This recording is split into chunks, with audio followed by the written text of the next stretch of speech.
Hola Ricardo, buenas noches a la gente de Al fin y al cabo, todavía lejos de Argentina, pero siguiendo las noticias y mi columna de hoy va a tener que ver con un tema que la semana pasada dijimos que era inminente, que iba a haber novedades, que es la relación con el Fondo Monetario Internacional.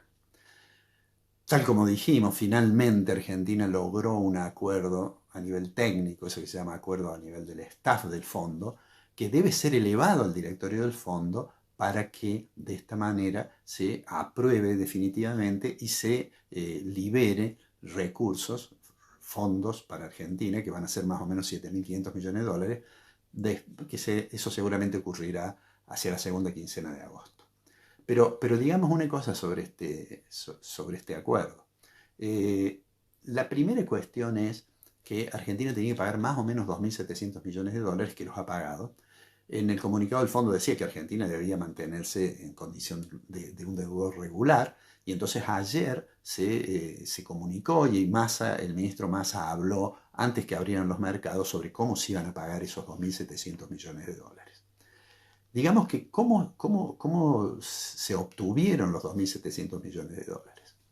En un momento dado, Argentina había pretendido que el fondo le desembolsara recursos para poder pagarle. Eso no podía ocurrir, el fondo no quería, y entonces se apeló a otra ingeniería. ¿Cómo fue esa ingeniería? Bueno, básicamente Argentina consiguió un crédito puente a muy corto plazo, al 30 de agosto, por 1.000 millones de dólares que le dio el Banco de Desarrollo Latinoamericano, la CAF, como se lo suele mencionar. 1.000 millones de dólares, pero faltaban todavía unos 1.700 aproximadamente. Entonces, ¿qué es lo que hizo? Como tenemos el swap con China, y el primer tramo del swap, que era de 5.000 millones, se había utilizado casi todo en importaciones. Recordaremos seguramente que hace algunas semanas se mencionó que se pagaban las importaciones en yuanes, las importaciones de China. Entonces lo que hizo Argentina fue pedirle al Banco Popular Chino que habilitara y activara el segundo tramo, los otros 5.000 millones. Y de allí entonces utilizar 1.700 millones que, sumado al préstamo del Banco Latinoamericano de Desarrollo, eso significaba poder pagarle al fondo. Y finalmente lo hizo. Y cumplió, digamos, ¿cierto? Ahora, dos cuestiones me gustaría decir. Uno sobre lo que habló el ministro Massa y otra cuestión sobre lo que dijo el Fondo Monetario. El ministro Massa dijo, incluso habló, yo creo para tranquilizar un poco al mercado cambiario, habló antes de que se abrieran los mercados, en realidad dijo dos cosas. Primero, sigue sosteniendo la idea que nos desendeudamos, y segundo, dijo, no vamos a usar un solo dólar de reservas en este pago. Eh, Personalmente creo yo que las dos cosas no son ciertas.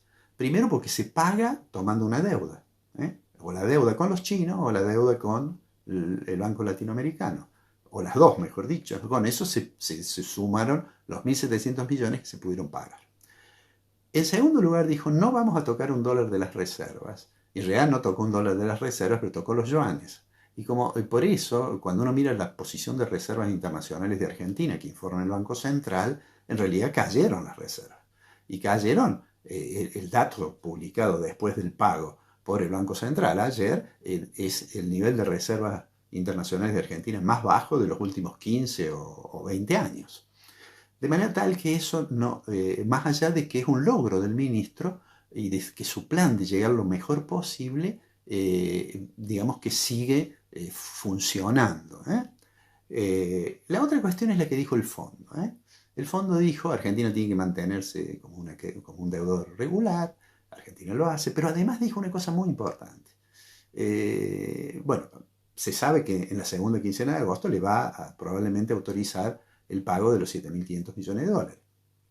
Pero es muy importante señalar que además dijo que va a haber nuevas medidas. Entonces, entre esas nuevas medidas, seguramente habrá algunas que el ministro, como es candidato, no quiere, digamos, presentar antes de las elecciones. Las elecciones paso se le presentan complicadas. En lo político, bueno, lo hemos hablado muchas veces, se le presentan complicadas al gobierno. Este fin de semana lo de Chubut seguramente fue una mala noticia, pero además de eso, después de pasadas las elecciones primarias, seguramente adoptará algunas medidas que tienen que ver con lo fiscal o con lo monetario.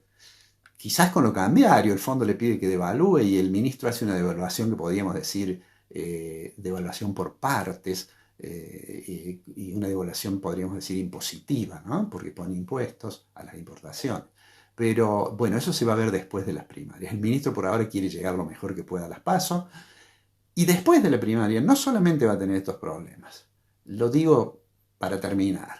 Un tema que nos ha llevado mucho tiempo de comentarios. La inflación es una realidad que va a volver a golpear más fuerte cuando se conozcan los datos de este mes. El mes pasado el gobierno estaba, digamos, entusiasmado con una reducción en la variación del nivel general de precio, a pesar de que tenemos una inflación espantosamente alta.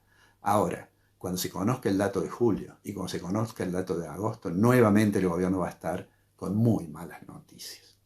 Pero bueno, esto va a seguir siendo así, Ricardo, y esperemos que logren, que el programa del gobierno llegar efectivamente logre ese objetivo, que no es otro que llegar. Y como dijimos hace varias columnas, en realidad Massa asumió con un interés político y con un objetivo. Él sabía que la inflación no le iba a bajar. Él lo que quería era estabilizar la inestabilidad, llegar lo mejor posible a la elección y transformarse, sin ser del riñón del kirchnerismo, en su candidato a presidente. Hasta ahora, Ricardo, eso lo ha logrado. ¿Cómo le va a ir de acá en adelante? No lo sabemos. Lo veremos seguramente las próximas semanas. Te mando un abrazo grande. Te estoy hablando en realidad desde una localidad muy tranquila, la Chaux-de-Fonds, del cantón de Neuchâtel, donde nació la industria relojera suiza. Pero de todos modos, y a pesar de la diferencia de horaria, estoy siguiendo minuto a minuto lo que pasa en Argentina, porque realmente es una situación que, insisto, Argentina camina por un sendero muy estrecho.